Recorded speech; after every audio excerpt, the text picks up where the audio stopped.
Hey guys, it's John V here with PhoneArena. So this is a quick hands-on look at the Harman Kardon Citation One. It's a connected speaker. If you're eyeing something like the Google Home Max, but you don't want to spend $300 on that, you might want to think about this one because it's $100 less. It's $200 and it's a Google Assistant powered home speaker, and it has very rich audio quality. And the neat thing is, not only does it have Wi-Fi, it also has Bluetooth. So what I like about the Citation One is that it acts just like any other Google Assistant powered speaker.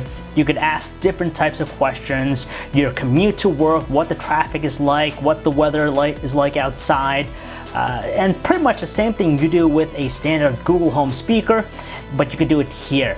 Now here's the size difference between a Google Home Mini and the Citation One. You could tell the huge size disparity between the two. So the Citation One's kind of meant to compete against the bigger size Google Home Max speaker. And it has a very similar design language to those speakers because it has a fabric outer casing here, so it hides all the drivers and speakers. It's pretty heavy, I'd say. It's not something you'd want to drop, and it's going to stay pretty much stationary in one place. It has a touch-sensitive panel on top here. You have your microphones, you have your mute switch, you have your dedicated Bluetooth button here, and you can control the volume up and down right there. On the bottom, you just have some ports. You have just the service port, which is basically a USB Type-C. You have a master reset and also the power port.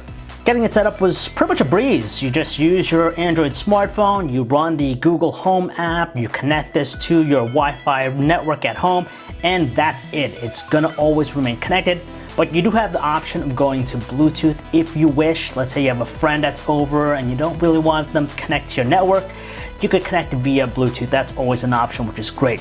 Another thing I like about the Citation One is the audio performance. I gotta say, it's really big with the bass, and it definitely has a rumble to it when you have it the loudest volume setting. It's great for small rooms. It'll even work with larger rooms, so it really fills the room well with the audio. And I gotta say, it is pretty impressive with the audio performance. And like I said, the other nice thing is that you're gonna save money picking this up over, let's say, the Google Home Max, which is $300. You'll only need to fork over $200 to get the Harman Kardon Citation One. So when you factor in that it has the same Google Assistant service as that speaker, plus a pretty strong and powerful audio performance, it's not too shabby. So if you guys want to learn more about the Harman Kardon Citation One, you can check out our website, PhoneArena.com. This is John V, signing off.